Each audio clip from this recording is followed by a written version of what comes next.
বাড়ির বড়রা কি করছে না করছে এগুলাই কিন্তু বাড়ির ছোটরা বড়দেরকে অনুকরণ করে। তো হ্যালো এভরিওয়ান, আসসালামু আলাইকুম, this is me Mit Rahman and welcome to my new video. I hope সবাই ভালো আছেন। আলহামদুলিল্লাহ, আল্লাহর মধ্যে আমিও অনেক ভালো আছি। আর চলে এলাম আরও একটি নতুন ভিডিও নিয়ে। আর আজকে ভিডিওটা আপনাদের সাথে শেয়ার করব আমার মদিনাকে নিয়ে। আমার মদিনা আমি কি করি না করি এগুলাই সে অনুকরণ করে। তো ওরও ইচ্ছা হয়েছে কাজ করতে, বা ও কাজ করে আমার সাথে টুকিটাকি। আমি যেটা বলি ও সেটা করে, ও দুষ্টুমিটা কম করে।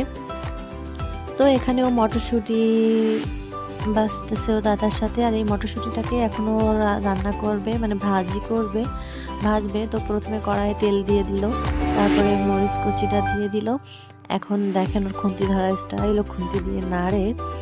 তো যাই হোক, আমার মেয়েটা যে এইটুকু বয়সে সাহস করে চুলার কাছে এসেছে এটাই অনেক। তো এখন ও মটরশুঁটিগুলা দিয়ে দিচ্ছে। তো আমি ওকে বললাম, মা একবারে দিয়ে দাও। তো তারপর আমি ওকে একটু হেল্প করলাম একবারে দিয়ে দেওয়ার জন্য। তো এখন ও একটু লবণ দিয়ে দিল। আর এই মটরশুঁটি ভাজাটা কিন্তু অসম্ভব রকমের মজা হয়। কেউ খেয়েছেন কি আমি জানি না, যদি খেয়ে থাকেন তাহলে অবশ্যই কমেন্ট করে জানাবেন। আর যদি না খান তাহলে ট্রাই করবেন, অনেক মজা লাগে খেতে।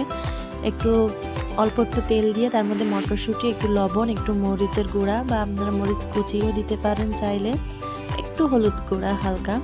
তো এটা দিয়েই ঢেকে দিতে হবে। তার নাড়াচাড়া করে যখন মটরশুঁটিটা নরম হয়ে যাবে তো উঠিয়ে নিতে হবে।